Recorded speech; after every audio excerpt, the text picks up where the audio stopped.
Muy buenos días a todas las personas que nos acompañan en el día de hoy. Me presento, mi nombre es Angélica Chiquillo, soy ingeniera de petróleos y gas de la Universidad Élite. El curso de hoy tiene como nombre Prevención y Análisis de Pegas de Tubería y Pérdidas de Circulación, la tercera parte, es decir, a cargo del ingeniero Andrés José Rodríguez Méndez. Él es un ingeniero de petróleos egresado de la Universidad del Zulia y cuenta con más de 15 años de experiencia en el área de fluidos de perforación. Trabajó durante 4 años en la empresa Inpark Drilling Fluids en Venezuela como ingeniero de campo en el área de fluidos de perforación. Luego fue instructor de las unidades curriculares de fluidos de perforación, control de sólidos y control de pozos en la Universidad del Zulia, Politécnico Santiago Mariño. Durante 3 años fue ingeniero senior de operaciones en UDSS Baker Hughes Drilling Fluids en Colombia y desde el 2013 trabaja en la empresa Weatherford International Colombia. Además, desempeñó labores de ingeniero senior de fluidos de perforación, gerente técnico y desarrollo de negocios, fluidos de perforación, gestión de residuos de perforación, ingeniería química. Además, es gerente general de unidad de negocio de fluidos de perforación en Colombia, Ecuador, Perú y Venezuela, y actualmente es el gerente técnico de Global en Colombia, en Bogotá, Colombia. Si tienen dudas, pueden activar su micrófono y hacerlas verbalmente y hacerlas directamente al ingeniero, o si gustan, pueden escribirlas en el chat. Recuerden que durante la charla es necesario que mantengan los micrófonos y cámaras apagadas para que pues tengamos una buena transferencia de conocimiento. Y bueno, sin más preámbulos, los dejo con el ingeniero. Muchas gracias por asistir. Gracias, Angélica, por tu presentación. Buenos días a todos. Bienvenidos nuevamente. Ya les comparto mi pantalla. Por favor, me dejan saber cuando ya se vea. Sí, ahí se ve, ingeniero. Ok. Entonces, bueno, vamos a darle continuidad a la charla técnica que iniciamos el día de ayer relacionado a la prevención y análisis de pega de tuberías de perforación y pérdida de circulación.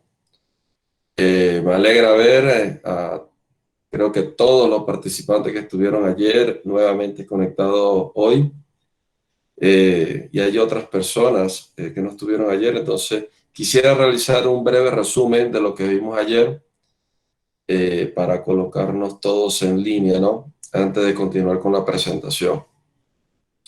Ayer definimos lo que es una pega de tubería, además de definir lo que es un mecanismo y una causa. Hablábamos que existían 3 mecanismos capaces de generar una pega de tubería de perforación, que era el mecanismo por empaquetamiento puente, el segundo mecanismo por presión diferencial y el tercer y último mecanismo, geometría del hoyo, que es donde vamos a iniciar el día de hoy. Hablábamos también que los mecanismos es la fuerza capaz de generar una pega de tubería y las causas son aquellas condiciones que se deben de dar para activar cualquiera de estos 3 mecanismos. Si bien existen 3 mecanismos capaces de generar una pega de tubería, existen más de 20 causas que pueden activar cualquiera de estos mecanismos. Ayer detallamos el mecanismo de empaquetamiento puente y vimos cada una de las causas relacionadas con insuficiente limpieza del hoyo, inestabilidad de la formación, desperdicio en el hoyo, falla en el cemento, entre otras causas. Y también definimos la parte de la pega de tubería por presión diferencial, donde observamos que se deberían de dar 3 condiciones específicas para que ocurra una pega por presión diferencial. Y esas 3 condiciones son que el núcleo físico de la sarta de perforación esté estático. Segunda causa, que tengamos un sobrebalance excesivo de presión a favor de la columna hidrostática formada por el fluido de perforación. Y la tercera condición que debe de darse para que se active un mecanismo de pega por presión diferencial es estar expuesto a una formación porosa y permeable. Hoy día vamos a comenzar o vamos a continuar con lo que es el tercer y último mecanismo capaz de generar una pega de tubería, que es geometría del hoyo. Entonces, comenzando con la parte de geometría del hoyo, generalmente las pegas por geometría del hoyo están relacionadas a cambios bruscos, valga la redundancia, la geometría en el ángulo o dirección del hoyo o del pozo.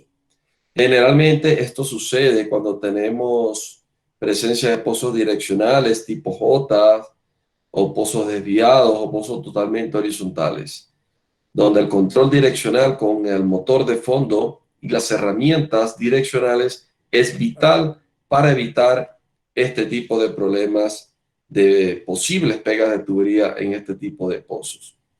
Otra causa que puede generar este mecanismo de pega es tener un hoyo reducido. El hoyo reducido se puede dar por una deformación plástica de una formación o por un revoque grueso formado, un revoque de mala calidad formado por el fluido de perforación. Y la tercera causa es un aumento en la rigidez del BHA o del ensamblaje de fondo. Cuando nosotros tenemos un BHA demasiado rígido y tenemos curvaturas o deformaciones o cavernas formadas durante la construcción del pozo, es casi imposible que este BHA se pueda adaptar a todas estas deformaciones o todas estas desviaciones en el transcurso o en el cuerpo de todo este pozo perforado. Este mecanismo usualmente se activa durante los viajes de tubería. No es muy común verlo durante la perforación, sin embargo, ha ocurrido en varias ocasiones. A la derecha de su pantalla les pongo algunos ejemplos ilustrativos de lo que puede ser un problema de geometría. Fíjense todas estas deformaciones que están en el hoyo y donde el VHA empieza a impactar en las caras de las formaciones teniendo varios puntos de roce o varios puntos de pega. Estas deformaciones se conocen como micropatas de perro por la forma de las patas traseras de los perritos. Igualmente, esta otra deformación que ven acá, cuando tenemos un ensamblaje con una sobretensión saliendo de la tubería. Y cuando estamos bajando también los centralizadores, es muy posible que tengamos problemas de apoyo y problemas para bajar o hacer un viaje de tubería o inclusive cuando estamos bajando un revestidor, ya para completar el pozo. Las causas generales son las que acabamos de ver y existen otras causas que son las específicas. Y dentro de las causas específicas tenemos primero los ojos de llave. Se conoce o se le da el nombre de ojo de llave o case es por la forma que se observa desde el punto de vista aéreo o vista desde el tope del pozo. Si ustedes observan el ojo de una cerradura, van a ver que tiene el área circular donde ingresa la llave y tiene un área cilíndrica acá abajo, ¿correcto? La misma forma va a tomar el hoyo cuando tenemos la formación de un ojo de llave. Más adelante lo vamos a ver. Reducción de hoyo, tipo de formaciones, que son formaciones móviles o reactivas, la formación de pata de perro que lo acabamos de conversar, apoyos continuos cuando estamos bajando a la tubería de perforación o la tubería de revestimiento, revoque grueso y el uso de ensamblaje de fondos rígidos. Enllavetamiento o ojos de llave. Y dice que esta causa ocurre cuando las fuerzas laterales en la sarta durante las operaciones de perforación cortan una ranura al lado del hoyo, dándole a este la apariencia de un ojo de una ranura de llave. Fíjense, esta es una vista lateral del pozo. Tenemos una carga lateral mecánica por una tubería demasiado rígida. ¿Qué va a pasar? A medida que nosotros vamos rotando esta tubería, se va a ir socavando esta formación. Y esta tubería se va a incrustar en esta parte de la formación. Y si lo vemos desde un punto de vista aéreo, esto es lo que va a suceder. Tenemos el hoyo original del pozo y tenemos una pequeña abertura formada, una pequeña caverna formada por la carga transversal que me ejerce mi drill pipe o mi columna de sarta de perforación. ¿Qué va a suceder? Que cuando nosotros queramos sacar esta tubería, cuando lleguemos a este punto del BHA, que es la parte más gruesa de los heavyweights y los drill collar, no vamos a poder pasar. Generalmente este tipo de pozos, cuando ocurre este tipo de situaciones, nosotros logramos perforar sin problema. Ayer les comentaba que muchas de las pegas de tubería no ocurren durante la perforación. Se puede perforar sin problema, pero al momento de sacar la tubería no puede salir. Entonces, esta es una de las causas que puede generar una pega de tubería por geometría del hoyo, el enllavetamiento o ojo de llave. Otras posibles situaciones relacionadas al enllavetamiento ojo de llave es la alta carga lateral, pero también el movimiento de la sarta y el tiempo. ¿Qué pasa? Nosotros podemos tener una carga lateral porque si tenemos patas de perro durante toda la construcción del pozo, podemos tener diferentes puntos de carga laterales. Existen formaciones móviles muy drenables que fácilmente se deforman en este punto, pero existen otras que dan restricción y no se deforman, por ejemplo, como las lutitas. Tal vez si nosotros tenemos acá una formación lutítica, esta tubería fácilmente no va a entrar en esta formación. Pero ¿qué sucede? Vamos a ver, lógicamente, unos puntos de arrastre y unos torques altos por esta restricción de movimiento, pero se nos va a permitir perforar. Pero ¿qué sucede cuando nos quedamos moviendo por mucho tiempo la sarta en el mismo punto? Seguramente la carga lateral va a ser tan fuerte que vamos a socavar el hoyo y ahí es donde vamos a formar el ojo de llave. ¿Sí? Más que todo en la parte donde están los cuellos de las tuberías. ¿Y qué sucede? Como les comenté anteriormente, no vamos a poder salir. Durante la perforación no lo vamos a ver. Vamos a poder perforar y terminar el pozo, pero al momento de salir nos vamos a dar cuenta que estamos pegados en esta zona. La formación de las micropatas de perro generalmente se dan por problemas en la perforación direccional. Existe un estándar de que una desviación cada 100 pies no debe ser mayor a 3 grados. Si es mayor a 3 grados, bien sea de dirección o inclinación, vamos a tener problemas de geometría, vamos a tener problemas al momento de sacar o bajar la tubería de perforación, indudablemente. Y estos problemas pueden acarrear la pérdida parcial o total del pozo. Otro de los problemas relacionados a geometría del pozo son los apoyos. Y los apoyos solamente se dan cuando estamos bajando la tubería. Cuando empezamos a bajar la tubería, conseguimos desviaciones o inestabilidades en el hoyo y empezamos a conseguir pérdidas de peso a medida que vamos bajando porque la tubería se está apoyando en varios puntos de la formación. ¿Qué va a suceder? Que cuando nosotros muchas veces ocurren las pegas de tubería bajando, inclusive observan pérdida de peso e incluso así continúan bajando la tubería hasta el punto que pierden todo el peso de la tubería. En ese punto ya la tubería se encuentra totalmente enterrada en la formación o en la cama de arena que tal vez esté formada en el fondo del pozo.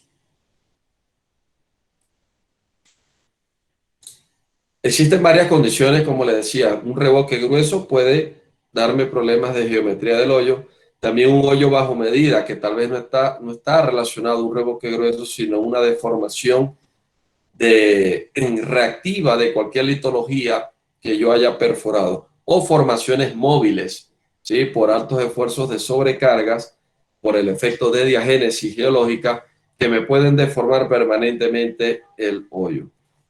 ¿Cómo se puede atacar este tipo de situaciones? La primera, el revoque grueso, indudablemente tenemos que atacarlo garantizando un buen revoque, garantizando las tres etapas del proceso de filtración de un fluido de perforación. que es la formación o la invasión, perdón, el primer paso es invasión inicial o invasión líquida del fluido de perforación a la formación. El segundo paso es el sello intermedio formado generalmente por carbonatos de calcio y otros sólidos presentes en el fluido de perforación, y el sello externo formado por arcillas, sólidos finos y agentes lubricantes presentes en el fluido de perforación. Más adelante vamos a ver las tres etapas del proceso de filtración y algunas condiciones de reología que debe tener, o algunas definiciones reológicas que debe tener el fluido de perforación para evitar este tipo de situaciones. Esta segunda condición, el hoyo bajo medida, ¿cómo se puede minimizar este riesgo? Generalmente, esta condición ocurre en formaciones reactivas. Las formaciones reactivas, cuando se perforan con un fluido base aceite, generalmente no tienen muchos problemas, porque el aceite es inerte ante los agentes hidratables presentes en este tipo de formaciones. Pero cuando perforamos con un fluido base agua, debemos de garantizar una inhibición adecuada en esta formación para evitar su deformación plástica o que esta reaccione al entrar en contacto con el fluido de perforación. Y esta tercera condición de formaciones móviles, tenemos que atacarla de diferentes puntos, tanto desde el punto de vista de presión como desde el punto de vista químico. Desde el punto de vista químico, a través de una buena inhibición, y desde el punto de vista de presión, generalmente con una densidad adecuada, para evitar que estos esfuerzos de sobrecarga tiendan a cerrarme el hoyo perforado. Estas son las causas del mecanismo de geometría del hoyo. Ayer conversamos, bueno, ¿cómo yo puedo liberar una pega de tubería? Existen dos métodos para liberar una pega de tubería: martillando, que es la parte mecánica, o bombeando píldoras con fluidos especiales. Los martillos, existen dos tipos de martillos en el mercado, el mecánico y el hidráulico. El mecánico casi ya no se usa porque este viene precargado del taller o de la base y tiene menos acción que un martillo hidráulico.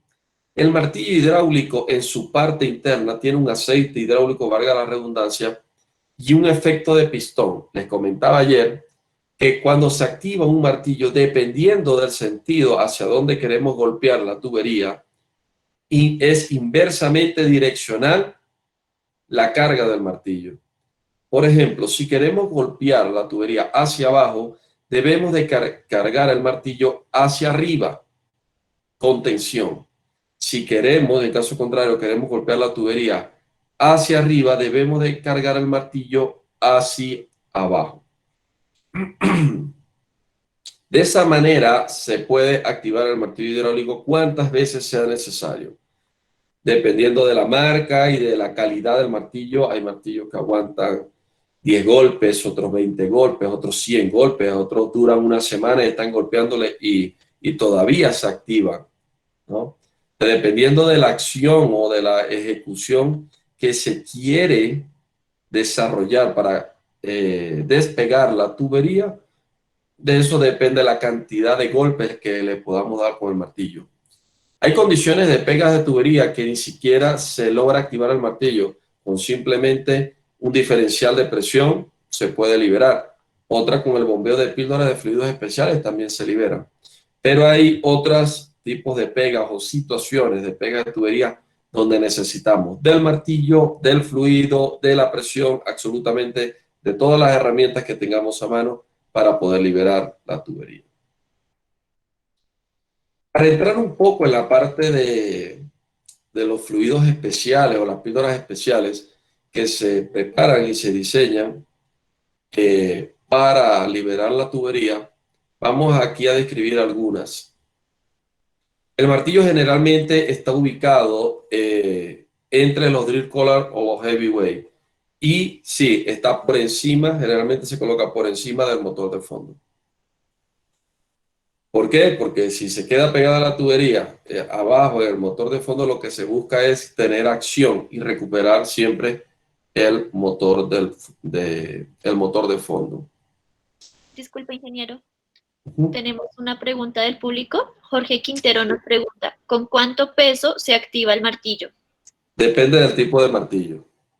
Hay martillos que se activan con 20 kilolibras, otros se activan con 60 kilolibras. Depende del tipo de martillo y de la marca. No hay un estándar como tal.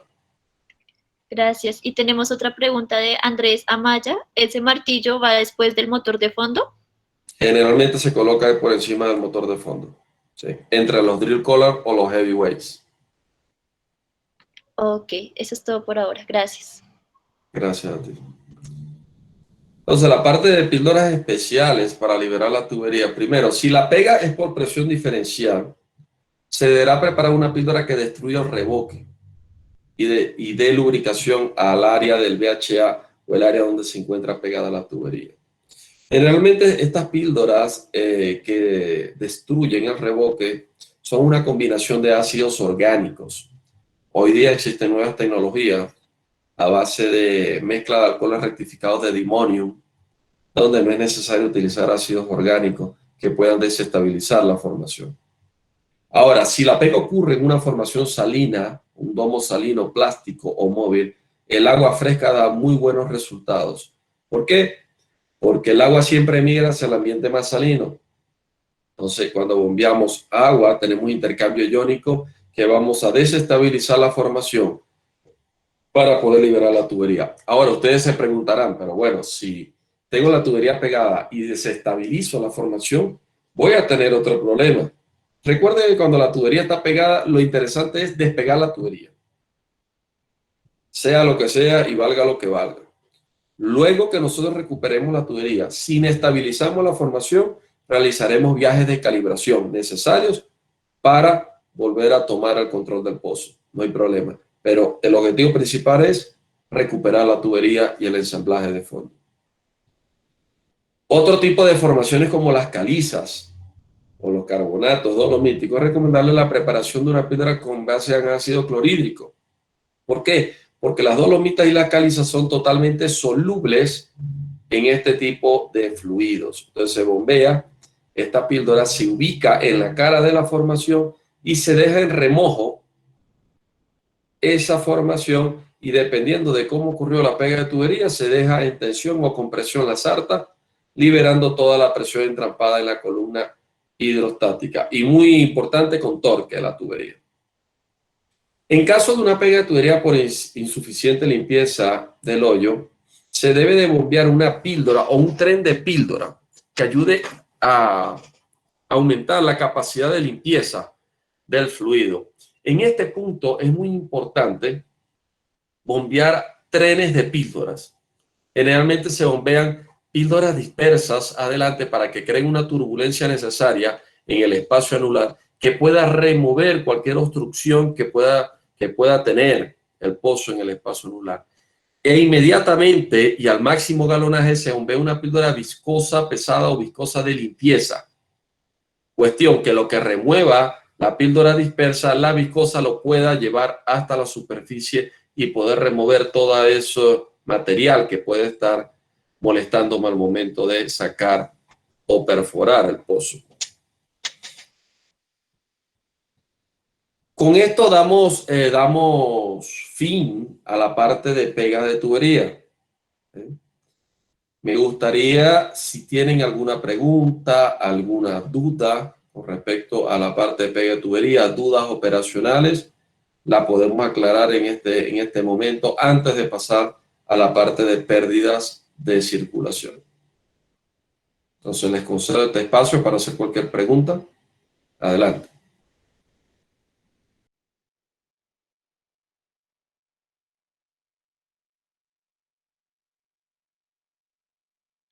Recuerden que pueden hacer sus preguntas en el chat o si gustan pueden hacerlas directamente al ingeniero.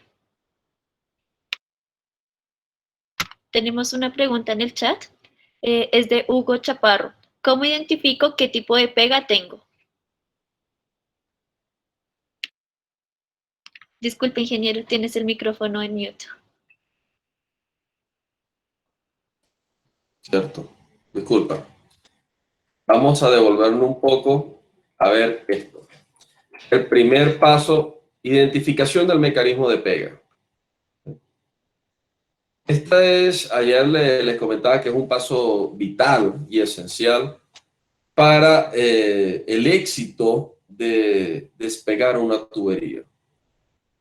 Identificar un mecanismo de pega es lo primero que debemos de hacer. Y existen dos preguntas claves para identificar el mecanismo de pega. La primera es, ¿qué movimiento tenía la sarta justo antes de ocurrir la pega?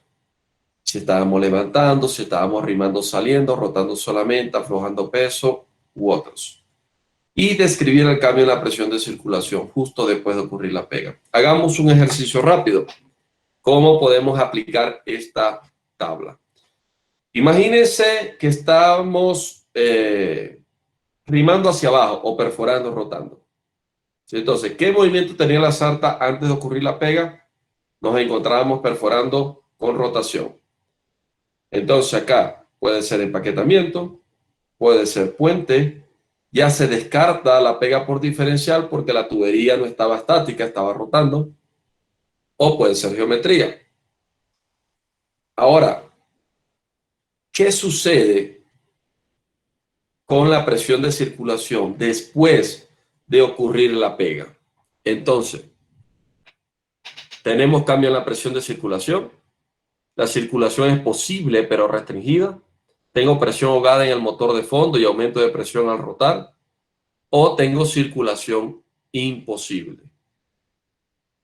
Imagínense que tengo presión restringida. Tengo circulación, pero tengo una circulación restringida y fluctuante. Entonces, empaquetamiento no, puente sí, diferencial no, geometría no. Cuando sumamos cada una de las columnas, tenemos que empaquetamiento tenemos un punto, ¿correcto? Puente tenemos 2, diferencial tenemos 0 y geometría tenemos 1. Abajo les dice que cuando sumen los números, la columna que dé 2 de resultado es el mecanismo de pega que tenemos presente. En este caso tenemos una pega de tubería por puente, no empaquetamiento, por puente. Entonces, esta es la manera de identificar rápidamente un mecanismo de pega cuando ocurre una pega de tubería.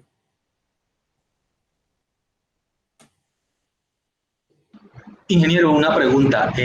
Cuando, por Adelante. ejemplo, dice con respecto a la tabla, si estaba perforando, rotando, también puede caber la posibilidad de pronto que sea diferencial si, por ejemplo, yo he venido notando que el torque ha venido aumentando. Mira, pero si el torque puede venir aumentando progresivamente, ¿correcto? Puedes tener un problema de geometría o puedes tener indicios de una pega diferencial. Pero cuando te quedas pegado totalmente, la tubería estaba rotando, el mecanismo no es diferencial. Ahora, ¿qué pasa? Cuando tú ves esos incrementos de torque durante la perforación, esos torques son progresivos, cada vez son mayores, y tú terminas de perforar una pareja, y cuando estás emparejando, cuando estás conectando la otra tubería, allí te quedas, el mecanismo que se te activó fue un mecanismo de pega por presión diferencial, automáticamente. Pero mientras la sarta esté rotando, la pega no es por diferencial. Es imposible que ocurra una pega diferencial. Eso está más relacionado es a geometría. Cuando tú ves torques progresivos, pero mientras la tubería esté rotando, te deja perforar y te quedas pegado perforando, eso es una pega por geometría, no es diferencial. Para que ocurra una pega diferencial, es indispensable que la tubería, el núcleo físico de la sarta de perforación esté estático. De lo contrario, no es una pega diferencial. Muchas gracias, ingeniero. No, gracias a ti. Gracias, ingeniero. Tenemos otras preguntas en el chat. La siguiente es de Alfredo Pérez. Bueno, Andrés Amaya, respecto a la pregunta anterior, él dice que se puede identificar por la matriz. Y la de Alfredo Pérez es, ¿cuál sería la composición de esos baches o píldoras despegadoras? Mira, hay diferentes tipos de píldoras. Hay muchas con base en ácido clorhídrico, otras con mezcla de asfaltos y agentes ácidos, otras tienen alcohol rectificado de dimonium. Dependiendo del tipo de pega, se aplica una u otro tipo de píldora. Y siempre y cuando tengamos circulación. Si no tenemos circulación, es imposible bombear una píldora especial para liberar la tubería. Y existen los trenes de píldora que son píldoras dispersas, delgadas reológicamente, y detrás se bombea una píldora viscosa pesada o viscosa solamente para ayudar a la limpieza del pozo. Ok, muchas gracias, ingeniero. Tenemos otra, bueno, Alejandro Castañeda dijo el cuadro, me imagino que debe ser relacionado a la pregunta anterior. Bueno, Adolfo Barreiro Ramírez dice, ¿cuál es el mejor procedimiento para liberar la tubería cuando la pega es por ojo de llave? Mira, si el ojo de llave está formado en la cara de una formación plástica o deslenable, hacer un viaje de calibración de todo el pozo. ¿Sí? Pasar esa zona con circulación y rotación, lo que llaman rimando, y repasar varias veces esa zona hasta poder pasar libremente. Pero si el ojo de llave se te formó en una formación lutípica, una formación dura, ahí es donde vamos a tener más problemas. ¿Sí? ¿Por qué? Porque ahí va a ser muy difícil rotar. Pero siempre lo recomendado para una formación por ojo de llave es poder trabajar mecánicamente la sarta con galonaje y rotación, calibrando varias veces esa zona hasta poder pasar libremente el revestidor o la tubería. Gracias, ingeniero. Tenemos otra pregunta de Steven Liscano. ¿Para qué situaciones es recomendado martillar hacia arriba y para cuáles hacia abajo? Ok, Steven, simplemente mira, cuando la tubería se queda pegada saliendo del pozo, ahí tienes que martillar hacia abajo, indudablemente. O sea, es directa, es inversamente direccional. Cuando te quedas pegado saliendo, martillas hacia abajo. Cuando te quedas pegado bajando, martillas hacia arriba. Porque imagínate, estamos bajando la tubería, conseguimos apoyo y nos quedamos pegados. Y martillamos hacia abajo, vamos a terminar de enterrar la tubería. O caso contrario, nos quedamos pegados saliendo. Quiere decir que el problema está arriba. Y si martillamos hacia arriba, vamos a deformar o a partir la tubería. Allí tenemos que martillar al contrario, hacia abajo, buscando una fuerza mecánica necesaria para liberar y volver a recuperar rotación. Entonces, es una regla del dedo gordo. Si te quedas pegado saliendo, martillas hacia abajo. Si te quedas pegado bajando, martillas hacia arriba. Gracias, ingeniero. Tenemos una pregunta de John Jairo. Buen día. ¿Puede haber una pega que sea por empaquetamiento y geométrica? ¿Cómo trabajarías este tipo de pega? Sí, pues hay casos que son pegas combinadas, ¿no? Iniciamos con un problema geométrico, ¿correcto? Y desestabilizamos la formación y se nos derrumba y el fluido no tiene la capacidad o el galonaje suficiente para sacar estos derrumbes. Lo primero que tienes que ver es si tiene circulación. Si tiene circulación, si es empaquetamiento no vas a tener circulación, indudablemente. Allí tienes más del 70% de la batalla perdida, porque no tienes circulación y tienes dos mecanismos activados. Ahora, si la pega es por puente, que tiene una circulación restringida, tú puedes bombear un bache de píldora de más de 100 barriles que te cubra gran parte del hoyo desnudo, buscando comer todo ese revoque, toda esa invasión a la formación, que te ablande la cara de la formación y eso que te permita tener rotación. Al tener rotación, tú vas a remover todo lo que te está atrapando e inmediatamente al tener rotación, vas hacia abajo o hacia arriba, dependiendo de cómo se quedó pegada la tubería, e inmediatamente aplicas galonaje al máximo galonaje y bombeas un tren de píldora. Todo eso se puede hacer siempre y cuando tenga circulación. Ok, muchas gracias, ingeniero. Y tenemos una última pregunta por ahora de Jorge Jaime. Buen día. ¿Qué es calibración de pozo? Ok, Jorge, calibración de pozo, cuando hablo de calibrar un pozo me refiero a que tenemos problemas de geometría o tenemos un hoyo reducido y repasamos varias veces con la broca, varias veces esa zona buscando tener el diámetro del hoyo original. Volver a tener ese diámetro de hoyo original es lo que llamo calibrar el pozo. Volver a calibrar y tener el pozo en gauge y estable, y no tener estas desviaciones geométricas. Muchas gracias, ingeniero. Y tenemos otra pregunta de Steven Liscano. ¿El toque errático es un indicio de pega de tubería? Totalmente, ¿sí? El torque errático es un indicio de pega de tubería generalmente por geometría. Generalmente por geometría. Cuando son torques erráticos es porque la tubería tiene ciertos puntos de restricción, no está totalmente restringida. Y existen otro tipo de torques que son los torques progresivos, que son los que van aumentando poco a poco. Generalmente está relacionado a cuando la tubería se está recostando o tenemos una formación de camada de ripios. Gracias, ingeniero. Tenemos una pregunta de Andrés Amaya. ¿Las patas de perro también se pueden corregir mediante la calibración?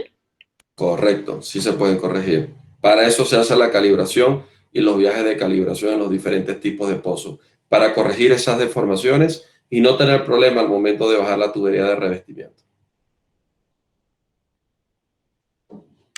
Ok, muchas gracias, ingeniero. Por ahora esas son todas las preguntas. Puedes continuar. Excelente. Entonces, bueno, vamos a volver al punto donde habíamos quedado. Bien, entonces comenzamos con la parte de pérdidas de circulación. La pega de tubería es un problema y es el que más le ha acarreado situaciones y pérdidas millonarias a la industria. Y luego, uno de los problemas que le sigue acarreando pérdidas a la industria son las pérdidas de circulaciones. Entonces, lo primero que vamos a hacer es definir qué es una pérdida de circulación. Una definición muy básica. La pérdida de fluidos hacia la formación de forma descontrolada. En ese momento es que nosotros decimos que tenemos una pérdida de circulación. ¿Por qué? Porque existen pérdidas de circulación que son controladas, que son las pérdidas por filtración, que es la segunda definición que tenemos en el slide, que es la pérdida de fluido en formaciones cavernosas, fisuradas, fracturadas o no consolidadas, pero de manera controlada. Cuando nosotros logramos sellar la cara de ese tipo de formaciones, y existe una pérdida por filtración, que es el spur loss, que se define como la pérdida de invasión líquida inicial a la formación. Ahora, existe otro tipo de pérdidas que no son controladas, pueden ser parciales o totales, como la tercera definición que les aparece en el slide, que es generalmente causada por la fracturación hidráulica, producida por presiones inducidas excesivas. Esto es cuando es inducida, pero también existen formaciones fracturadas naturalmente, cavernosas, que son imposibles de sellar. Es necesario bombear tapones de cemento para poder perforar, o bombear tapones con nuevas tecnologías de low circulation material que se han desarrollado en la industria. Entonces, en esta parte del día de hoy, vamos a ver todos estos tipos de pérdidas de circulaciones, cómo podemos prevenirlas, que es lo más importante, no corregirlas. Cuando ocurre, es importante corregirlas, pero más importante es cómo podemos prevenirlas. Y es lo que vamos a ver en estos minutos que nos quedan. Entonces, ¿qué causa una pérdida de circulación? Diferencial de presiones, formaciones cavernosas, mal sello, etc. Pero ahora tenemos una pérdida de circulación por invasión. Eso ocurre en todos los pozos, no se puede evitar. Este tipo de pérdida va a ocurrir en todos los pozos. ¿Cómo la podemos minimizar? Garantizando un buen sello por parte del fluido de perforación. Fracturación. Existen fracturas naturales, como lo pueden ver acá en la imagen, y existen fracturas inducidas. Ahora, una vez que la fractura esté creada o se abra más de su condición natural, es difícil cerrarla, pero es posible. No es imposible hacerlo. Este tipo de problemas en la industria petrolera a nivel mundial sigue acarreando grandes pérdidas dependiendo mucho del tipo de fluido que se está utilizando. Imagínense un fluido de perforación base diésel o base low tox, un aceite mineral de baja toxicidad, donde el costo por barril es costoso y ocurre una pérdida total, donde el cliente tiene que asumir ese costo, ¿eh? de pagar todo ese fluido perdido. ¿Cuál es el trabajo del ingeniero de fluido o de la empresa de servicio de fluido de perforación? Prevenir este tipo de situaciones, siempre y cuando se haya hecho un estudio geológico adecuado antes de realizar la perforación del pozo.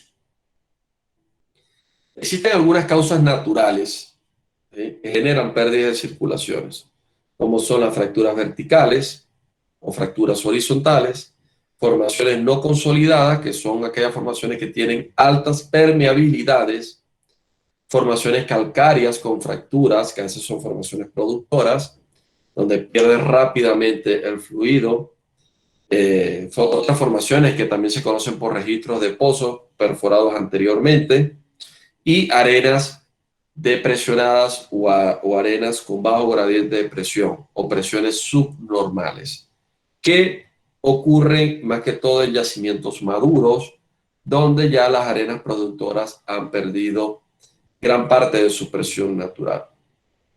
Si estas causas naturales son conocidas antes de perforar, créanme que es muy posible que podamos minimizar el riesgo de una pérdida de circulación. Ahora, ¿cuándo puede ocurrir una pérdida de circulación? Pega de tubería. Ahora se preguntarán ustedes, ¿qué puede ocurrir? Perdón, es el enfoque. ¿Qué puede ocurrir con una pérdida de circulación? Pega de tubería. Usted se preguntará, bueno, ¿y qué tiene que ver una pega de tubería con pérdida? Imagínense que estamos perforando, fracturamos la formación o entramos en una fractura, empezamos a perder circulación. Cuando perdemos circulación hay un intercambio de presión entre formación y columna hidrostática. Pueden ocurrir dos cosas. Invadimos de tal manera la formación que la desestabilizamos totalmente y se nos derrumba. Ahí tenemos una pega de tubería por empaquetamiento puente.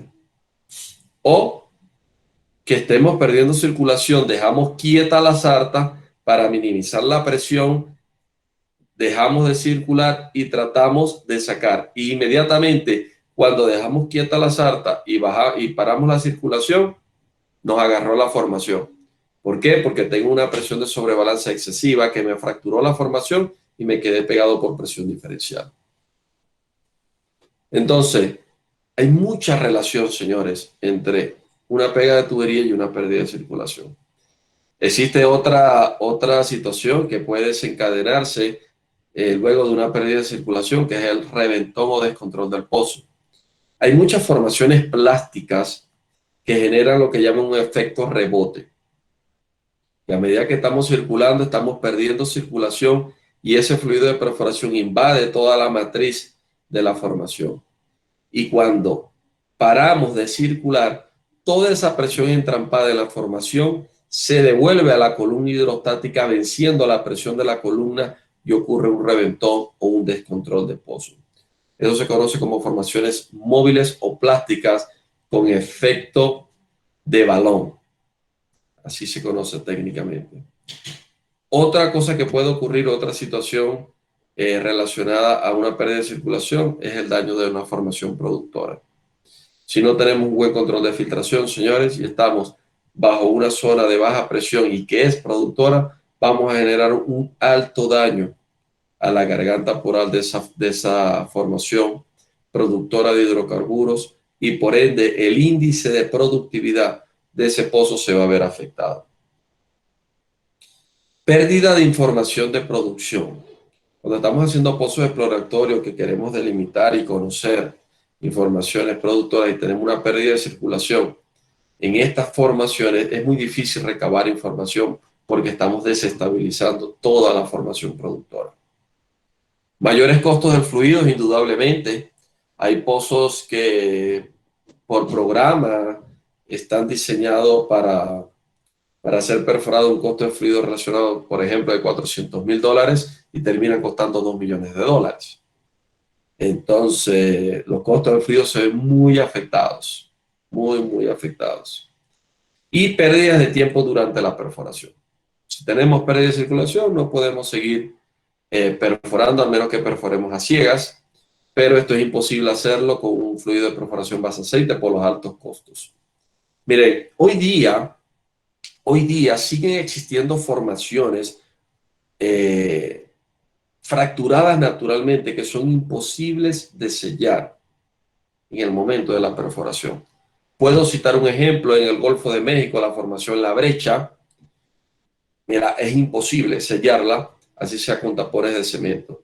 ¿Qué ha hecho la industria de fluido de perforación a nivel mundial? Desarrollar tecnologías que permitan perforar con menos pérdidas esas formaciones y con fluidos de bajo costo, generalmente a base de agua de mar, para las operaciones offshore.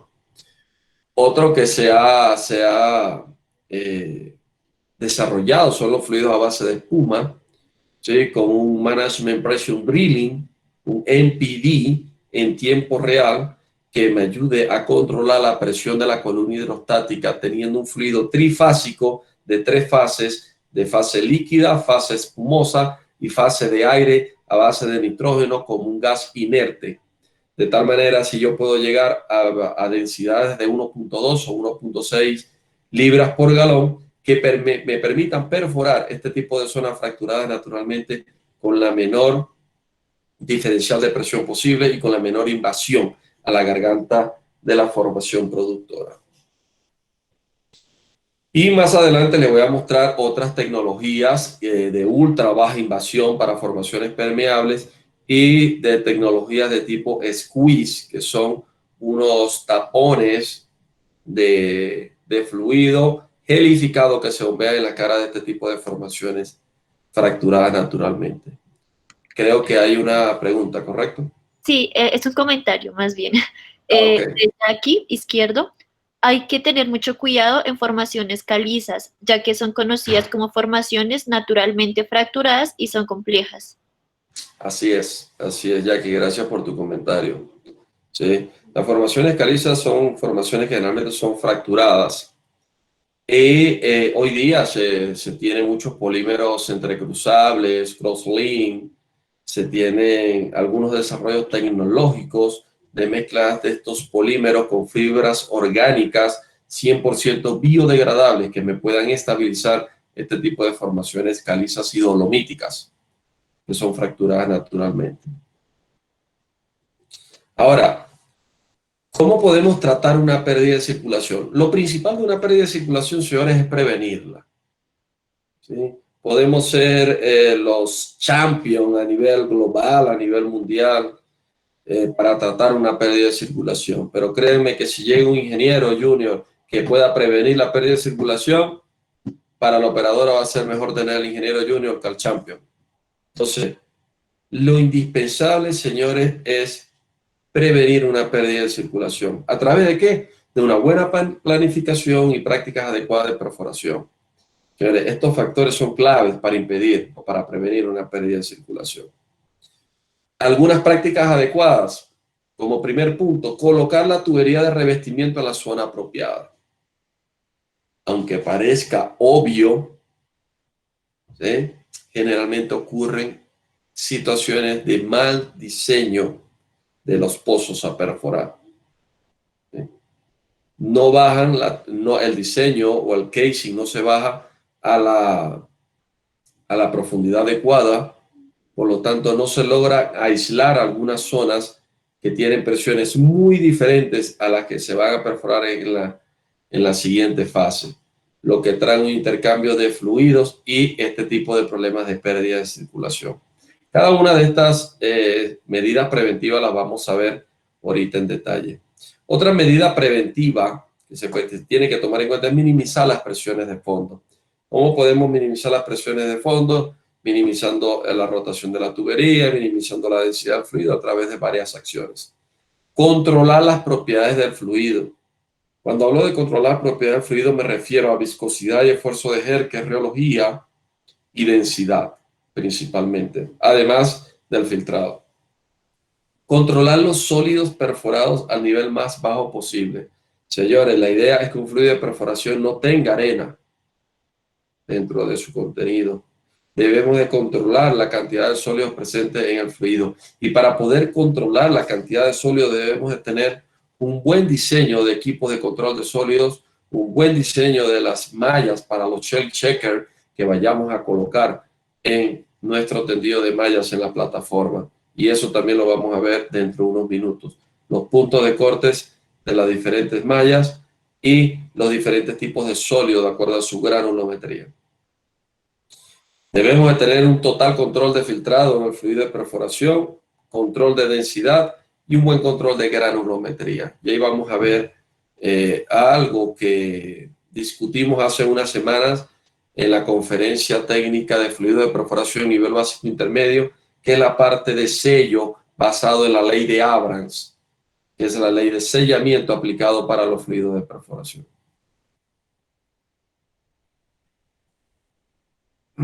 ¿Hay un comentario, una pregunta? Ah, no, creo que es la de Jackie. Okay. Entonces, señores, comenzando por los tratamientos para prevenir las pérdidas de circulación. Colocar la tubería de revestimiento en la zona apropiada. Ahí tienen diferentes tipos de tubería de revestimiento. Y tenemos el revestimiento tubería guía, ¿correcto? Luego tenemos tubería de revestimiento de superficie, intermedia, de revestimiento corto, colgador, y tenemos el intervalo que vayamos a producir, a veces hoyo desnudo, a veces hoyo entubado. Cada una de estas profundidades o de estos diseños de tubería de revestimiento tienen una razón. Y estos, señores, deben estar ubicados en las zonas y profundidades correctas. ¿Para qué? Para poder balancear las presiones en las formaciones subyacentes. Si no tenemos un buen diseño mecánico y un buen aislamiento de formaciones, señores, seguramente vamos a tener problemas de pérdida de circulación en las formaciones que hemos dejado arriba ya perforadas.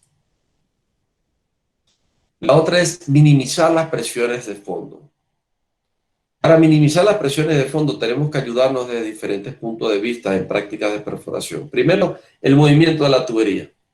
El movimiento de la tubería no debería exceder las velocidades críticas durante los viajes. No debemos de sacar la tubería excesivamente rápido o bajar excesivamente rápido la tubería, al contrario. Si la sacamos muy rápido la tubería, ¿qué va a suceder? Hacemos un efecto de succión, un efecto de suaveo, donde vamos a tener vacíos dentro de la columna hidrostática y puede haber un descontrol de pozo. Caso contrario, cuando bajamos la tubería demasiado rápido, tenemos un efecto pistón y toda esa presión excesiva o ese aumento brusco de presión lo va a ver reflejada la cara de la formación y por lo tanto podemos inducir una fractura o una pérdida de circulación. Movimientos rápidos de tubería durante la circulación. Por efecto de cizallamiento podemos desestabilizar las formaciones y tener cambios en la presión de fondo. ROP descontrolada, tasa de penetración descontrolada muy alta.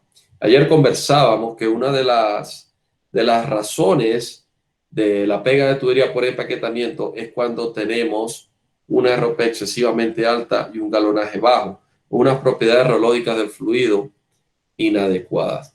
Esto también ocurre con la SARTA, con las pérdidas de circulaciones. Cuando tenemos una ROP excesivamente alta, con un bajo galonaje, un galonaje inadecuado, ¿qué va a suceder? Se va a empezar a acumular todo ese corte, voy a tener una circulación restringida durante la perforación y toda esa presión excesiva la va a ver la cara de la formación y podemos inducir a una pérdida de circulación. Otras de las prácticas que podemos tomar en cuenta para minimizar las presiones de fondo es el arranque o parada rápida de las bombas de fluido. Esto casi hoy en día no existe porque generalmente las bombas de fluidos tienen un variador electrónico que permite el arranque o parada suave de las bombas de lodo y un buen diseño de las tuberías de revestimiento que soporte las presiones. Adelante. Discúlpame. No, Hay una pregunta de Jorge Quintero. ¿Cuál sería la velocidad promedio para bajar o sacar la sarta de perforación? depende de la configuración mecánica del pozo. No hay una tabla, no la tengo a mano. Hay una tabla que dependiendo del tipo de fluido y la configuración mecánica y del tipo de tubería de revestimiento referente a los diámetros, te da la velocidad que puedes sacar la tubería de manera segura. Gracias, ingeniero. A ti. Y bueno, terminaba este slide comentando un buen diseño de la tubería de revestimiento, ¿no? La tubería de revestimiento debe tener el acero adecuado y los diámetros adecuados para soportar las presiones que tenemos en las diferentes formaciones que vamos a atravesar. Ahora, vamos a entrar un poco en el control de las propiedades del fluido. ¿Qué propiedades debo de controlar? Primeramente, debo de controlar viscosidad y esfuerzo de gel. Hay muchos tipos de viscosidad de embudo, aparente, efectiva, plástica y viscosidad baja tasa de corte. No voy a entrar en detalle de cada una de las propiedades porque se nos iría el resto de la conferencia. Seguramente más adelante Angélica y el equipo programarán nuevamente la conferencia de fluidos de perforación, donde sí vamos a tener el tiempo necesario para entrar en detalle en cada una de las propiedades del fluido. Entonces, hablando de la viscosidad de embudos, señores, esta medición no tiene una base científica como tal, pero sí nos da una idea si el fluido está sufriendo una contaminación al momento de la perforación. Entonces, este es el primer indicio que nos puede indicar a nosotros si tenemos un cambio brusco en la viscosidad del fluido, que me pueda generar más adelante una pérdida de circulación. Viscosidad aparente, que es la viscosidad determinada a la lectura de 600 revoluciones por minuto, que generalmente es la viscosidad que ve la cara de la formación a altas tasas de galonaje, ¿sí? O turbulencia. La viscosidad efectiva, que es la viscosidad real de un fluido bajo condiciones específicas y se determina con la lectura de 300 RPM, 300 por la lectura del viscosímetro sobre las RPM a la que fue medida. Y tenemos la más importante, que es la viscosidad plástica, que depende de la cantidad, forma y tamaño de los sólidos presentes en un fluido de perforación y de la fricción mecánica existente entre los medios presentes en un fluido. Señores, mientras tengamos una viscosidad plástica lo más baja posible, es lo mejor para tener un control en la presión durante todo el proceso de perforación. Recuerden siempre, mientras menor sea el valor de viscosidad plástica, quiere decir que tenemos menor fricción mecánica, vamos a tener mayor capacidad de lubricidad, tenemos menos cantidad de sólidos inertes presentes en el fluido, lo cual va a facilitar la bombeabilidad del fluido y va a facilitar el proceso de perforación del pozo. Y el punto cedente está relacionado también a la cantidad, forma y tamaño de los sólidos, pero no a la fricción mecánica. Está relacionado a la atracción entre los medios presentes en un fluido de perforación, sea sólido, líquido, líquido, sólido, líquido, líquido, sólido, sólido. El punto cedente está relacionado a la capacidad de limpieza del pozo. Si no tenemos un buen punto cedente, podemos tener un galonaje adecuado, pero no vamos a poder limpiar el pozo. Si no vamos a poder limpiar el pozo, se nos van a empezar a formar camadas de cuttings o de ripios en la parte tangencial, generalmente en los pozos direccionales, y eso va a haber un aumento en la presión de circulación que me puede desencadenar una pega de tubería por insuficiente limpieza del pozo o una pérdida de circulación por aumento brusco de la presión de fondo del pozo. Y la parte de los geles. Los geles, que es la parte de tixotropía, entiéndase por tixotropía, la capacidad que tiene la masa o el fluido, en este caso, que es la masa, de pasar de estado líquido a gel. Es la deformación de la materia y también la capacidad que tiene de pasar de gel a líquido. Esta deformación se conoce como tixotropía, la ciencia que estudia la deformación de la materia. Y es una de las propiedades que tiene el fluido de perforación. que debe de tener unos geles lineales, de comportamiento lineal al momento de estar perforando cualquier tipo de pozo. Entonces, cuando hablamos de control de las propiedades del fluido, hablamos de minimizar la viscosidad plástica lo más baja posible, tener un excelente gel point o punto sedente para garantizar la limpieza del fluido y tener unos geles lineales dentro del fluido de perforación, un comportamiento texotrópico lineal que me garantice que el fluido de perforación en condiciones estáticas me pueda mantener en suspensión el mayor tiempo posible cualquier cutting o ripio que se pudo haber quedado en el pozo y que tenga la capacidad de, una vez que yo prenda las bombas nuevamente, él pueda volver a su estado inicial sin problema alguno y sin reflejarme cambios bruscos de presión en la cara de las formaciones ya perforadas. Entonces son tres propiedades que debemos de prestarle mucha atención durante todo el proceso de perforación: viscosidad plástica, punto sedente y resistencia o esfuerzo de gel. Hay una pregunta. Sí, señor. Usted te iba a decir. Hay una pregunta de Andrés Amaya. De las viscosidades nombradas, ¿la más completa es de la viscosidad plástica? Sí, es la más completa porque se toma diferentes condiciones de cizallamiento, altas o bajas revoluciones. Es la más completa. Pero recuerda que el viscosímetro por lo menos no lo pueden tener en los tanques, ¿no? Entonces tienes la viscosidad de embudo, que es la primera señal de que te avise o te advierta que puede estar sucediendo algo. Si ves un cambio brusco en la viscosidad de embudo, el siguiente paso es hacer el cálculo de reología de viscosidad plástica, pero es la más completa. Tenemos otra pregunta de Alejandro Castañeda. Él nos dice, ¿el yield point y el esfuerzo del gel es lo mismo? No. El gel point es punto sedente. Capacidad de limpieza, relacionada a la capacidad de limpieza del pozo. Condiciones de circulación. Geles son condiciones estáticas. Los geles están relacionados no a la limpieza, sino a la tixotropía. ¿Cómo puede deformarse el fluido y pasar de un estado líquido a gel? ¿Para qué? Para mantener en suspensión la mayor cantidad de tiempo posible los cuttings o ripios que puedan haberse quedado en el espacio anular. Entonces, gel point relacionado a limpieza, ¿sí? Interacción o atracción de los medios presentes en un fluido. Geles es tixotropía, condiciones estáticas relacionadas a gelificación y suspensión de sólidos. Son diferentes definiciones. Gracias, ingeniero. Y tenemos otra pregunta de Andrés Amaya.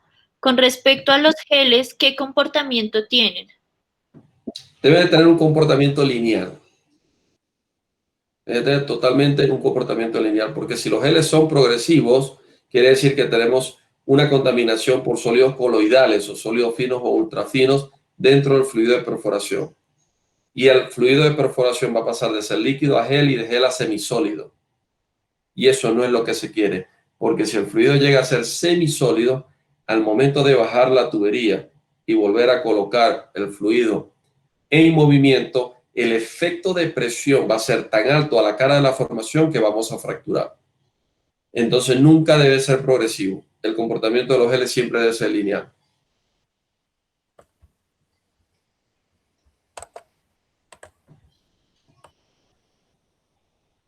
Gracias, ingeniero. Eso es todo por ahora.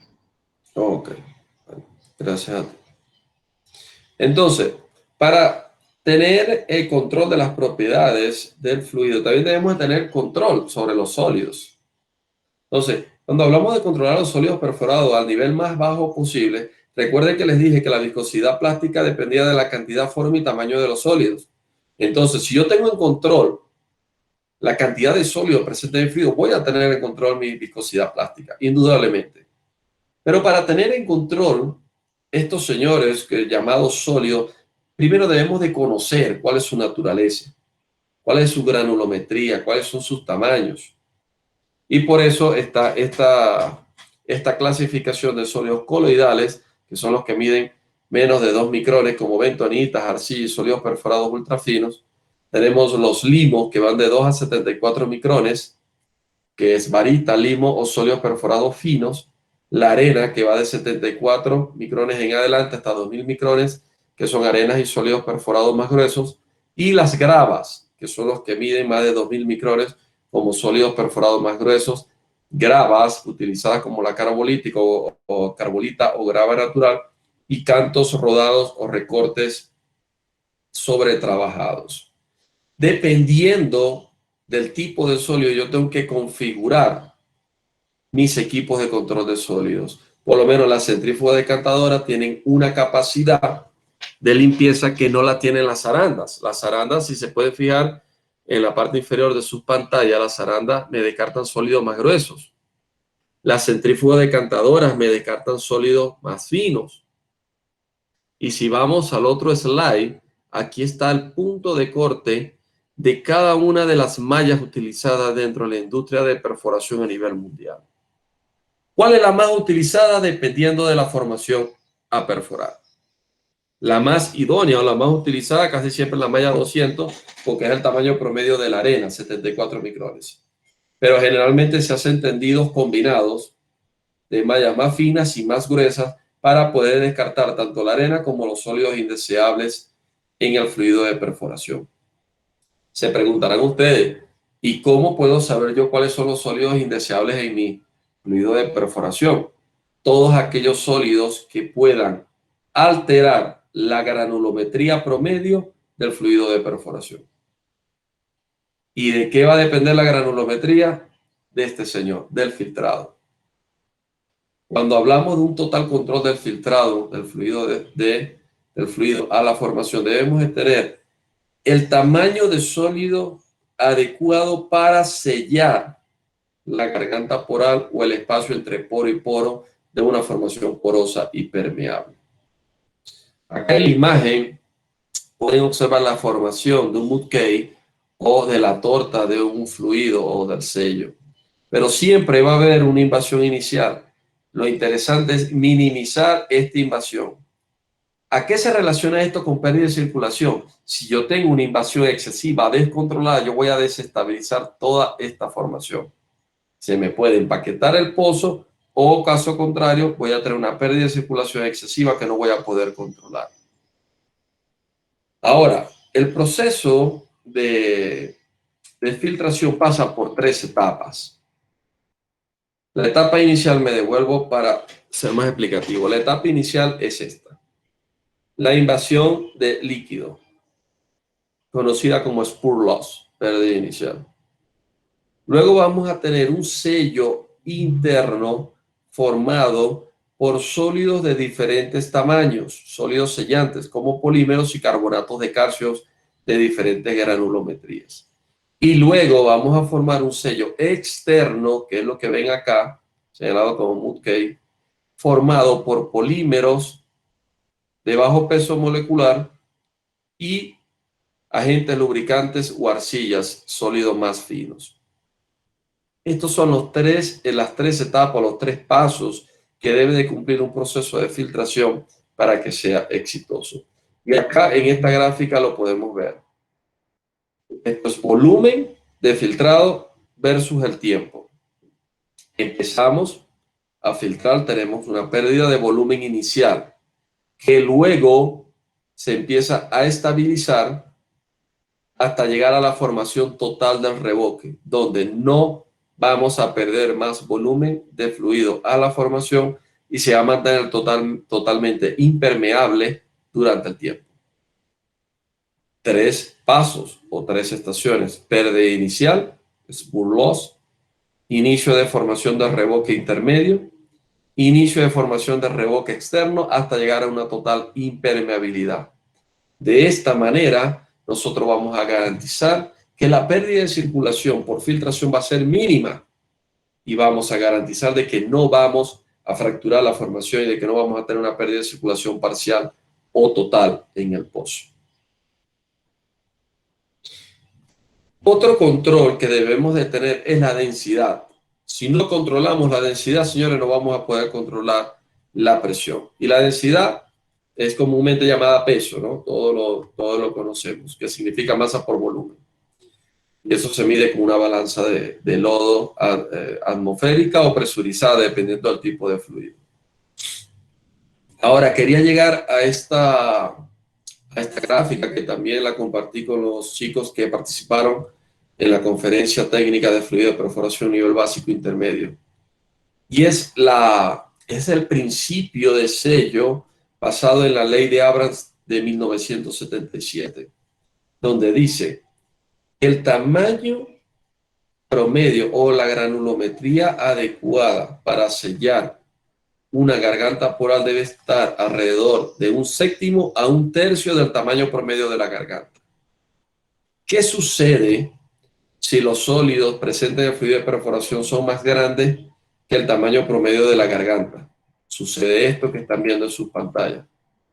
Los sólidos van a llegar a este punto, no van a poder sellar internamente la garganta poral, por ende, cuando estemos circulando estos sólidos van a llegar a la cara, van a chocar y van a seguir. Y vamos a seguir invadiendo con líquido y con fluido la formación. ¿Qué sucede caso contrario? Cuando los sólidos son muy finos con respecto al tamaño de la garganta oral. ¿Qué va a pasar? Vamos a tener un alto daño de formación por invasión de finos que me va a afectar la garganta oral y la permeabilidad efectiva de mi formación. Ahora, ¿cuál es la condición ideal? Cuando yo tengo una distribución granulométrica adecuada que va entre 1/7 a 1/3 del tamaño promedio de la garganta de poro a sellar. ¿Qué va a pasar? Se van a formar microambientes internos con fuerza de Laplace necesarias para sellar adecuadamente y formar el sello interno, la pérdida inicial de líquido, sello interno, sello externo y el total de impermeabilidad en la cara de la formación. Esto es lo que me va a garantizar a mí prevenir una pérdida de circulación. Estos 3 pasos, esta formación de revoque interno, intermedio y externo. ¿Cómo logro mantener esa granulometría, señores? Con un buen diseño del fluido de perforación, partiendo de toda la información geológica y de yacimiento que pueda obtener, teniendo un buen diseño de las mallas de control de sólidos, teniendo un buen diseño de las centrífugas decantadoras y del mud cleaner durante todo el proceso de perforación. Entonces, esto se encuentra estrechamente relacionado a lo que son el control y prevención de las pérdidas de circulación y por ende el control y prevención y análisis de una pega de tubería. Ahora, ¿qué pasa si yo no logro prevenir la pega? Mira, entré en una formación que es imposible sellar. No puedo sellarla. No hay sólido que me la pueda sellar. Entonces, lo primero que tenemos que hacer, señores, cuando una pérdida ocurre, es analizar el problema. Analizar la situación que nos estamos enfrentando, ¿sí? Cuando se observa inicialmente la pérdida de circulación, las condiciones que existían en el momento en que la pérdida ocurrió deben ser registradas, pero con mucha precisión. Entonces, ¿qué debemos de tener a mano? Información sobre la formación donde nos encontramos. Si es arena, si es caliza, si es dolomita, si es una lutita fracturada. Esto lo debemos de conocer previamente, ¿no? Información sobre las operaciones. ¿Qué densidad del fluido teníamos? ¿Qué relojeada del fluido teníamos? ¿Qué galonaje teníamos en el momento de la pérdida? ¿Qué presión de circulación? ¿Qué ROP? Toda la información sobre las operaciones. Localización de la zona. Profundidad de la zona donde tenemos la pérdida. Determinar la severidad de la pérdida. ¿Cuántos barriles por hora estamos perdiendo? ¿Cuántos metros cúbicos por hora estamos perdiendo? Y determinar el tipo de pérdida, si es una pérdida por filtración, si es una pérdida parcial o total. Estas son las preguntas que debemos hacernos para analizar toda la situación en general de una pérdida de circulación. Ahora, existen algunas causas que impiden recuperar la circulación, que impiden controlar una pérdida de circulación y hay que tenerlas muy presentes. Primero, la ubicación de la zona de pérdida, cuando no se conoce. A veces creemos siempre que las pérdidas son en el fondo del pozo y resulta ser que no. No siempre se pierden en el fondo del pozo. A veces se pierden a nivel de zapata, a veces se pierden a nivel intermedio, se pierde circulación o a veces en el fondo del pozo. Y por eso nombra allí las diferentes zonas donde se puede perder: en el fondo, último asentamiento asiento del revestidor o en la última zona de pérdida de circulación. Hay que tener muy claro dónde se está perdiendo. Segunda causa que impide recuperar inmediatamente la circulación es un low circulation material que no concuerda con las pérdidas. Y nos vamos nuevamente a la ley de Abrams. Estamos tratando de controlar pérdida con un tamaño inadecuado. Estoy mezclando diferentes tamaños de low circulation material que no son los adecuados para sellar. Resistencia a utilizar la técnica adecuada. A veces sucede company men, ingenieros de fluido o personal operativo que dice: no, mira, eso no va a funcionar, no bombeemos esa píldora para controlar pérdida, mejor bajémosles al galonaje, y resulta que con eso no van a controlar la pérdida. La presencia de una formación muy débil para soportar la densidad, es decir, que así bajamos la densidad, así sellemos, la formación tiene una presión demasiado baja y al momento que establezcamos circulación vamos a volver a fracturar. Ahí es donde se debe de evaluar una perforación con un fluido de perforación no convencional, base de espuma o aire. Otras causas que impiden recuperar o a veces solucionar las pérdidas de circulación es el personal. Y esto, señores, es la importancia de este tipo de capacitaciones, de que ustedes se lleven estas ideas, se lleven interrogantes. Ayer compartí con los presentes mi correo electrónico personal. Cualquier cosa pueden preguntar, pueden contactarme por allí. Pero hoy no lo van a aprender todo. Pero la idea es que hoy se lleven ustedes tantas interrogantes posibles que les permita a ustedes investigar y capacitarse para prevenir, primero que todo, y si no se puede prevenir, para solucionar este tipo de problemas que le acarrean millones y millones de pérdidas en dólares a la industria petrolera mundial. Entonces, la parte del personal es muy importante al momento de tomar una decisión para controlar una pérdida de circulación. A veces no se desarrolla un plan de pérdidas.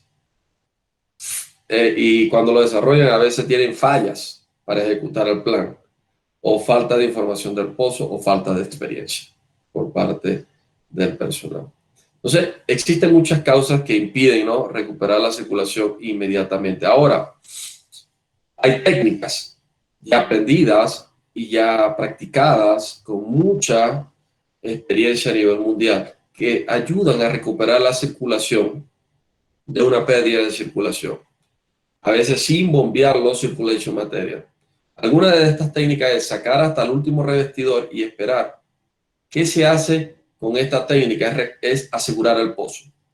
Si yo tengo una circulación que no puedo recuperar y tengo la leve sospecha de que se me puede desestabilizar la formación y se me puede pegar la tubería, ¿qué hago? Si tengo rotación y circulación, yo saco la tubería hasta estar en el revestidor, aseguro el VHA, aseguro la tubería y empiezo a observar el pozo si sigue perdiendo o no. Lo otro es bajar la densidad del fluido. Al bajar la densidad del fluido, si te lo permiten otras formaciones, se puede controlar una pérdida de circulación. Bajar las emboladas de la bomba. A mayor galonaje, mayor presión de circulación, mayor presión va a haber la cara de la formación. Si bajamos las emboladas de la bomba, vamos a poder bajar esa presión de circulación siempre y cuando el pozo me lo permita y no ponga en riesgo la limpieza del pozo. Y la otra es ajustar las propiedades del fluido. Si son problemas de limpieza, que se me está restringiendo la circulación, puedo bombear píldoras que me ayuden a limpiar el pozo y mantener un control de las propiedades del fluido que me pueda bajar esa presión de circulación durante la perforación. Pero esas son las técnicas más adecuadas y más usadas sin el bombeo de low circulation material. En la parte de sacar hasta el último revestidor y esperar, la idea es, como te digo, dejar hasta un punto libre, asegurar el pozo, observar el pozo por 4 u 8 horas y nuevamente bajar al fondo y observar si seguimos perdiendo o no. Si no hay retorno, hay que bombear un low circulation material. Generalmente se bombea dependiendo del diseño mecánico del pozo que se tenga. Se bombean más o menos 100 barriles de fluido con un low circulation material adecuado para sellar la pérdida de circulación. Este tipo de píldora se bombea y se espotean en la zona problema. ¿Correcto? No se va a bombear y se va a circular y se va a sacar porque no hacemos nada. Se bombean, se espotean y se dejan en la zona problema para que la misma presión vaya empujando este low circulation material a la cara de la formación y podamos sellar y controlar la pérdida de circulación. Ahora, existen muchos tipos de materiales para controlar pérdida de circulación desde el punto de vista del fluido. Los más utilizados son los fibrosos, que son fibras celulósicas generalmente usadas en water-based fluid o fluidos base agua. Beneficios de esta aplicación: ellos forman una fuerte barrera en los poros y en las zonas fracturadas. Las zarandas pueden servir de bypass, o sea, no me van a contaminar el fluido de perforación en general, y se utilizan para combatir pérdidas severas de circulación. Esta viene en granulometrías ultrafinas, finas, medias gruesas y extra gruesas. Otros tipos de low circulation material son los granulares, generalmente formados por carbonatos de calcio. Esta es la ventaja que se puede aplicar en fluidos base agua y base aceite, y podemos conseguir desde muy finos hasta hojuelas para poder sellar diferentes tipos de pérdida de circulaciones. Ventajas: minimiza el daño de formación porque la fibra por lo menos no la podemos remover. Si tenemos una pérdida de circulación en una formación productora, no se pueden bombear fibras porque no se pueden remover. Pero el carbonato de calcio es totalmente soluble en ácido clorhídrico, lo podemos remover después del sello. Con el carbonato de calcio podemos realizar varias simulaciones en software que me simulan el tipo de sello y el tipo de carbonato granulometría que yo necesito para sellar o controlar la pérdida. Y forman revoques casi impermeables, ¿no? Los carbonatos de calcio. Otros tipos de low circulation material que se ven hoy día son las mezclas, que son low circulation material contra pérdidas que contienen materiales mixtos, granulados, laminales, fibrosos, y están disponibles en varios tamaños. Beneficios de este tipo de low circulation material es que tiene una combinación de diversas formas geométricas que te permiten garantizar la impermeabilidad del sello formado. Dan una buena estabilidad tanto a nivel intermedio como externo e interno del sello formado, y se recomienda cuando hay pérdidas muy graves o pérdidas totales de fluido de perforación. Y finalmente tenemos los laminares, que son utilizados para pérdidas de circulación totales. Beneficios: forma sellos entrecruzados por las láminas, se entrecruzan entre sí, forman microambientes, y que existen nuevas tecnologías que son totalmente biodegradables y removibles hoy en día. Creo que hay una pregunta. Sí, Andrés. Una pregunta de Everton Sousa. ¿Cómo identifico a qué profundidad estoy perdiendo fluido cuando se requiere espotear una píldora? Mira, generalmente por el tipo de geología, ¿no? Por el tipo de geología es fácilmente identificar dónde estás perdiendo fluido. Ahora, en el caso de que no sepas dónde estás perdiendo, lo mejor es cubrir todo el hoyo abierto con material de low circulation material, ¿sí? Existen otras técnicas que son los registros de temperatura y todo eso, pero generalmente son difíciles de correr. Son difíciles de correr bajo un escenario de pérdida de circulación. Pero la principal señal o advertencia es el tipo de geología que estés perforando. Gracias, ingeniero. Y tenemos otra pregunta de Andrés Amaya. Sí. ¿Cómo se obtiene el dato de garganta de poro? ¿Y cómo puedo saber la ubicación exacta de la pérdida? Por ejemplo, estoy en el fondo y la pérdida está más arriba. Ok. Primero, el tamaño promedio de la garganta poral lo debe dar el cliente. Se supone que el cliente tiene pozos exploratorios, conoce su formación y debe de tener un registro de núcleo, de toma de núcleo, que le permite identificar el tamaño promedio de las gargantas porales de las formaciones a perforar. Y el sitio de la pérdida, como lo acabo de decir, generalmente es por el tipo de formación. Hay 3 sitios donde generalmente se pierde circulación? En fondo, ¿correcto? A nivel de zapata del último revestidor o en una formación donde perdiste anteriormente. No hay otro sitio. Son esos tres sitios potenciales donde se pierde circulación. Y generalmente eso te da en la formación. Por lo menos lutitas. En lutitas no se pierde, a menos que sean lutitas fracturadas. Y eso lo debes de saber antes de perforar. Pero realmente en las lutitas no se pierde porque las lutitas no son permeables. Generalmente las pérdidas se dan en arenas, en calizas o en dolomitas. Se dan las fracturas o las pérdidas de circulación. Gracias, ingeniero. Eso es todo por ahora. Okay. Entonces, mira, se han desarrollado muchas tecnologías. Hoy en día tenemos software que me simulan un sello. Si yo tengo el tamaño de garganta polar a sellar, que ese dato lo debo tener antes de perforar, yo puedo simular la granulometría adecuada de los sólidos presentes en el fluido para sellar ese tamaño promedio de garganta polar. Entonces, hay muchas formas de prevenir una pérdida de circulación. ¿Cómo hago este cálculo? Ingresando bases de datos de otro análisis que se llama el PSD o Particle Size Distribution, que es una medición con rayos láser de todos los sólidos presentes en un fluido de perforación y determinar los tamaños adecuados para sellar esa granulometría promedio. Generalmente, las pérdidas de circulación, cuando no se pueden prevenir, ¿de qué manera se pueden prevenir? Teniendo una granulometría promedio en el fluido de perforación. Una granulometría promedio adecuada, valga la corrección, en el fluido de perforación. No lo pude prevenir, empiezo a perder. Entonces, ¿cuál es el procedimiento para colocar una píldora con low circulation material en la zona de pérdida? Primero, mezclar la píldora, casi siempre son más o menos 100 barriles que se bombean para tener un margen de seguridad por encima de la zona de pérdida. Bombear o remover la píldora de la tubería. Debemos asegurarnos que toda la píldora salga de la tubería y quede en el hoyo expuesto. Colocar en el anular o en la zona problema esa píldora con el material de pérdida de circulación. Levantar la sarta por encima de la zona problema, si es posible llegar hasta el último revestidor para asegurar la sarta y esperar de 4 a 8 horas. La concentración de los circulation material puede variar. Un estándar generalmente son 40 libras por galón, pero es 40 libras por barril. Me disculpan el error.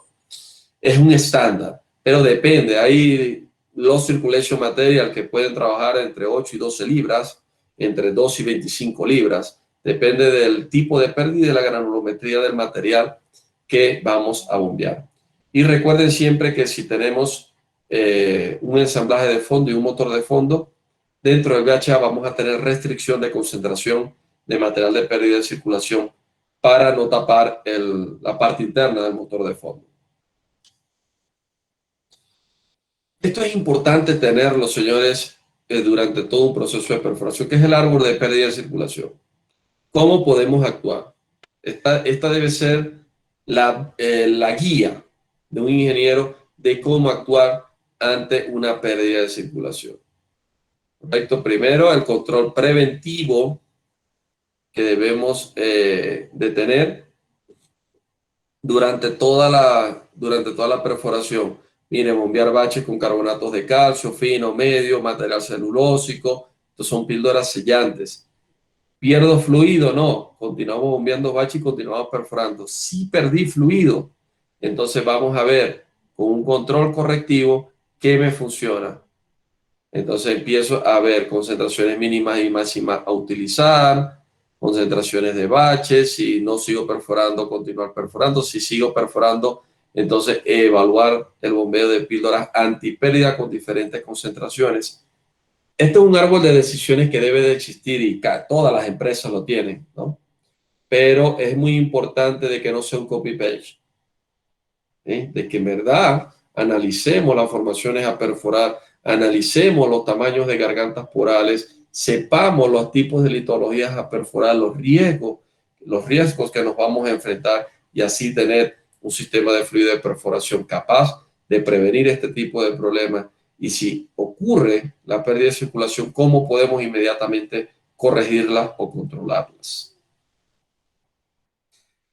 Ya para finalizar, quiero compartir con ustedes un par de slides sobre nuevas tecnologías. Señores, hoy día se han desarrollado nuevas tecnologías de ultra baja invasión para controlar pérdida de circulación bajo el principio de Wellbore Stabilizer o de Wellbore Shielding, que es blindaje de pozo o estabilización de pozos. Weatherford no es la única que tiene tecnología. Weatherford tiene una tecnología de punta, otras empresas tienen otras tecnologías, pero lo interesante de esta tecnología de ultra baja invasión es prevenir la pérdida de circulación, a tal punto que con un fluido de perforación convencional bajo un escenario de pérdida, fíjense todo el radio de invasión que puedo tener, hasta más de 14 centímetros, puedo invadir la formación. Con estas nuevas tecnologías, invade menos de 1 centímetro.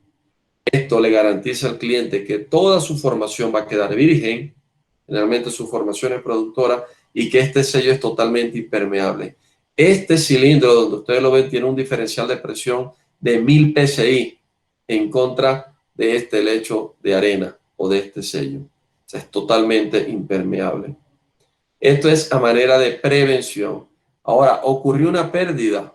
No pude prevenirla porque en verdad son formaciones cavernosas totalmente. Se han desarrollado tecnologías como esta, que son tecnologías en base squeeze, que son totalmente bombeables en el fluido de perforación. Ustedes lo ven así como una píldora, una pasta, pero no es así. O sea, es granular, es normal, se puede bombear con facilidad.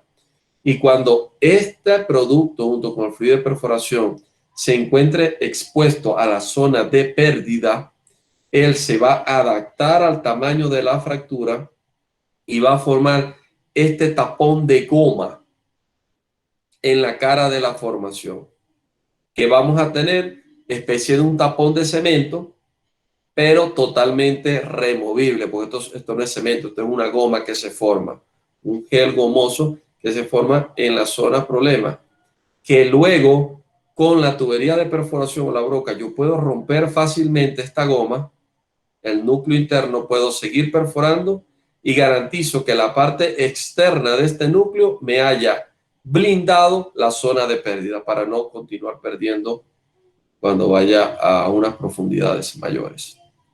Entonces, en internet seguramente pueden conseguir mucha información de las nuevas tecnologías sobre los low circulation material. Existen muchos desarrollos, muchas patentes, se sigue investigando, seguimos innovando para seguir optimizando este tipo de situaciones relacionadas a los fluidos de perforación y específicamente relacionadas a las pérdidas de circulaciones y pegas de tubería. Quiero aprovechar estos últimos 20 minutos que nos quedan de esta conferencia para tener una lluvia de ideas de parte de ustedes, una lluvia de preguntas, de feedback. Estoy seguro que es la mejor manera de culminar una conferencia de este tipo, que ustedes hagan todas las preguntas que crean conveniente, no se cohíban de preguntar lo que sea y yo estaré gustoso de responderles. Así que estos 20 minutos son para ustedes.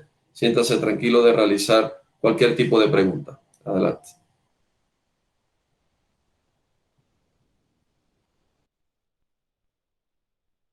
Gracias a todos. Recuerden de nuevo que pueden hacer... Ah, perdón, continúa.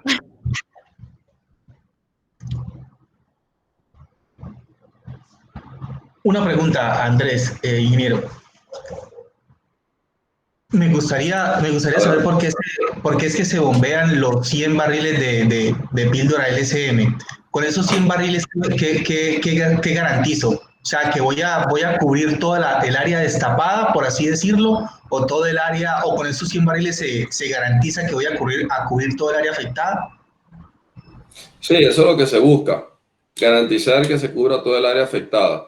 Generalmente las secciones de los pozos no son tan extensas, ¿no? Y con 100 barriles es suficiente para cubrir la mayor parte del área afectada. Por eso es el estándar, pero no necesariamente van a ser 100 barriles, ¿no? pueden ser 80, pueden ser 120. Es un estándar. Listo, ingeniero, gracias. Gracias, ingeniero. Tenemos otra pregunta de Alejandro Castañeda Espinosa. ¿A qué se refiere fluido indirecto o directo?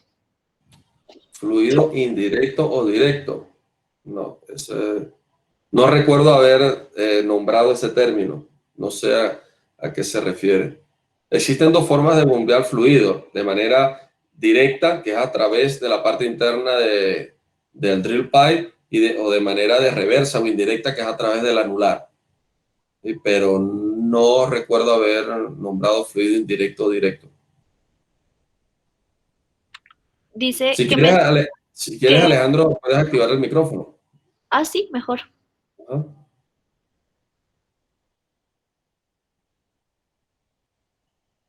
Mientras tanto, ¿nos podrías dar tu correo, ingeniero, por favor? Sí, claro. Andrés, si quieres lo comparto por el chat. Ah, Muy bueno. fácil. Bueno, dale.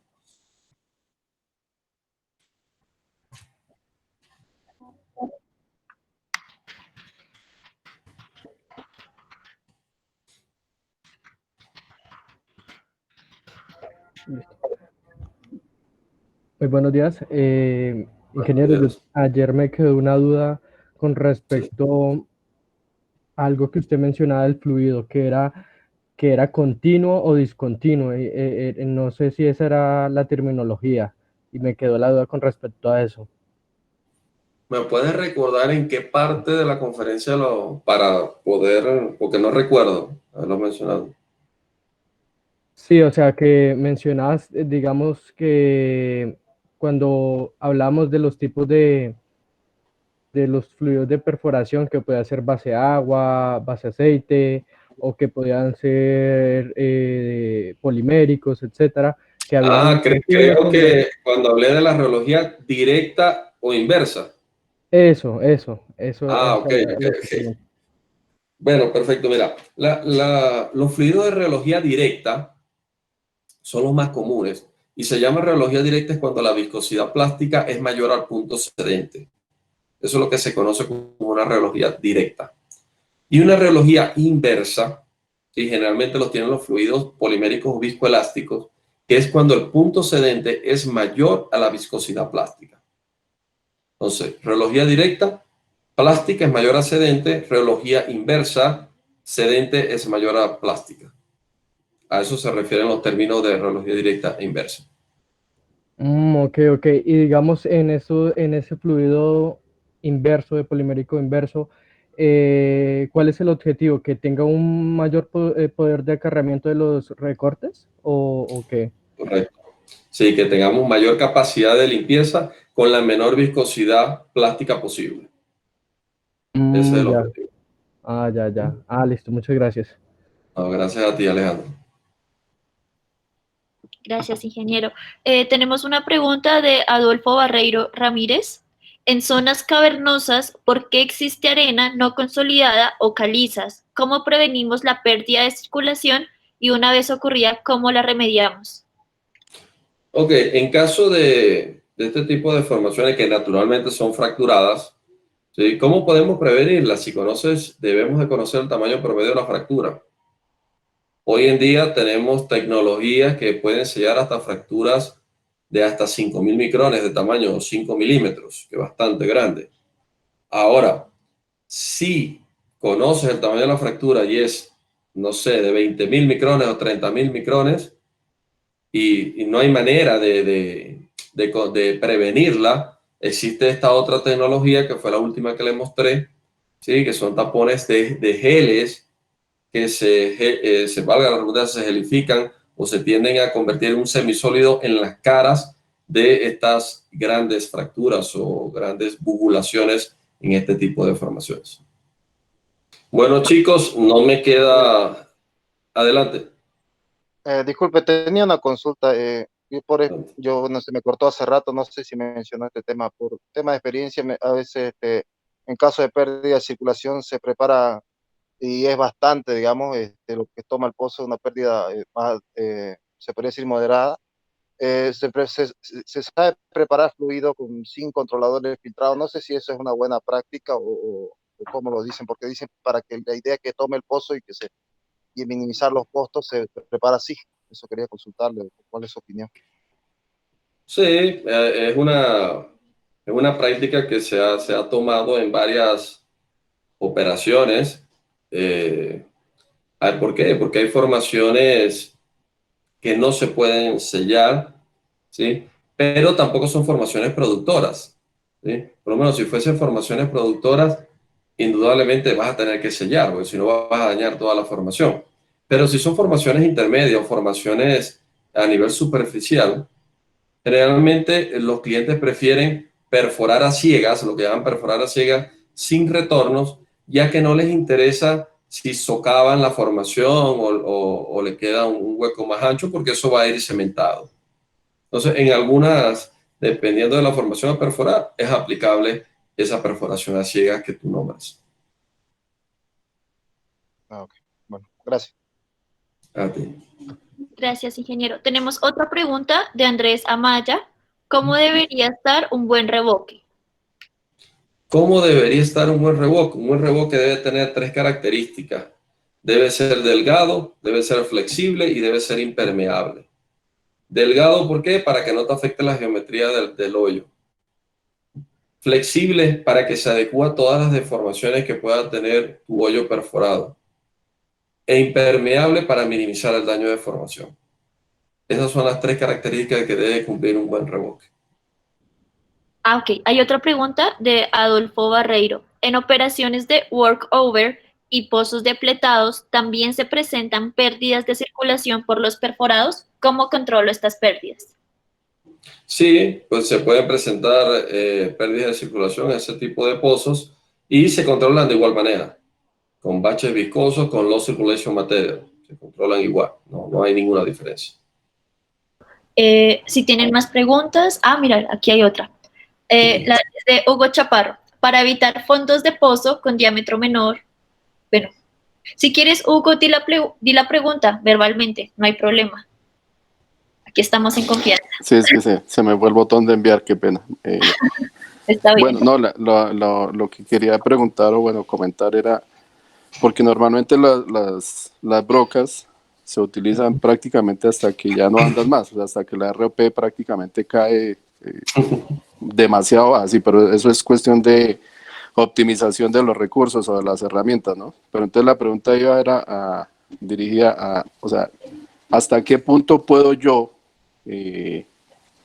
o cuál sería el punto óptimo de seguir utilizando la broca? Porque al final voy a tener un buen tramo de fondo de pozo con un diámetro bastante menor al diámetro nominal de la broca. Entonces, si de pronto usted tenía alguna idea o hay como